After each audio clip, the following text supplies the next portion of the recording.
Yeah, hello, Yahweh to face. This is Chuddy.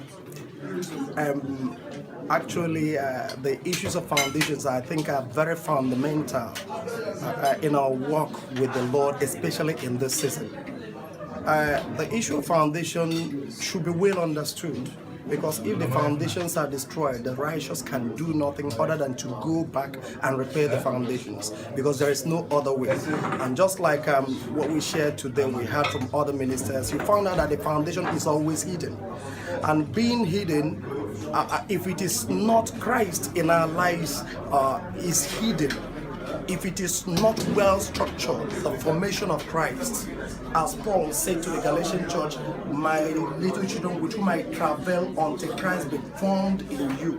If Christ is not well formed in us, we cannot build any revelation, because the revelation that is going to be built is actually Christ himself.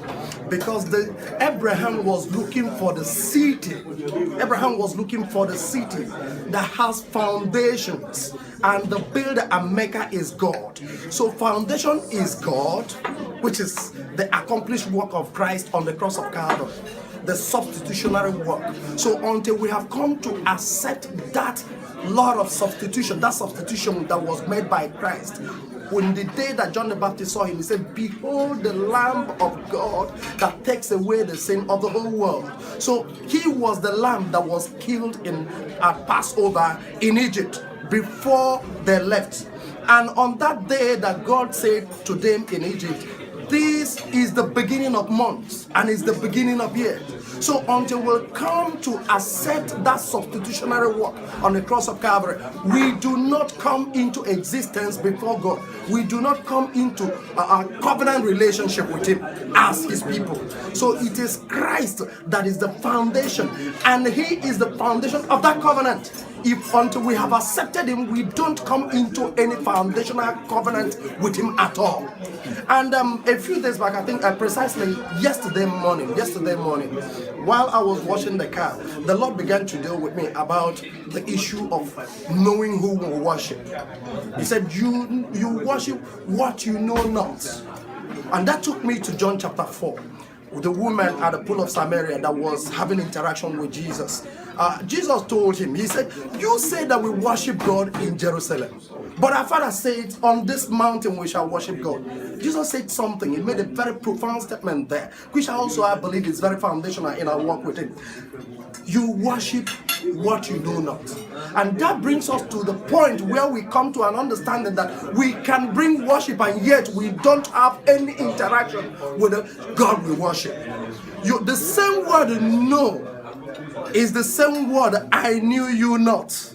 I knew you not. You worked very well, but all your work was very lawless. So we in our season, we must come to that point where we come into a place of knowing him. A place of knowing him, which is a place of intimacy. A man does not just see a woman and that woman becomes his wife. There is a knowing process. And what the Lord was telling me yesterday is that we have come to the season where we have to come to know him intimately. And it is an action that we have to take by ourselves individually. Because we worship, we do worship, we offer our sacrifices, we do works for the Lord, but we don't know him. So until we come to that point of intimacy where we come to become one with him, cut his relationship, as a man will naturally cut the relationship of a woman that he wants to marry. We cannot offer the right worship. We cannot offer the right worship. That's why he says in Romans 12 that we present our bodies as living sacrifice that is holy and acceptable unto God, not unto the flesh. Not unto the flesh. So we must come to that point. It is until we come to this place of intimacy that transformation begins to take place. Because it is when we offer our bodies as living sacrifice unto God, which is holy and acceptable unto him, then we will not be able to conform to this world. So conformity with the world is as a result of our having not come to a place of intimacy. It is intimacy that brings change. It is intimacy that brings change. Without intimacy with him, no change takes place on the inside of us.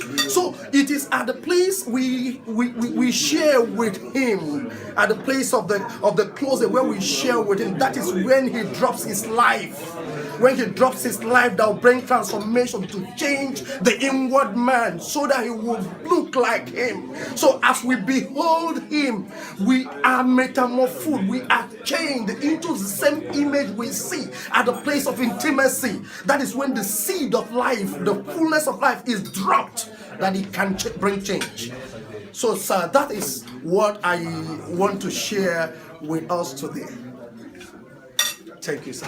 God bless you.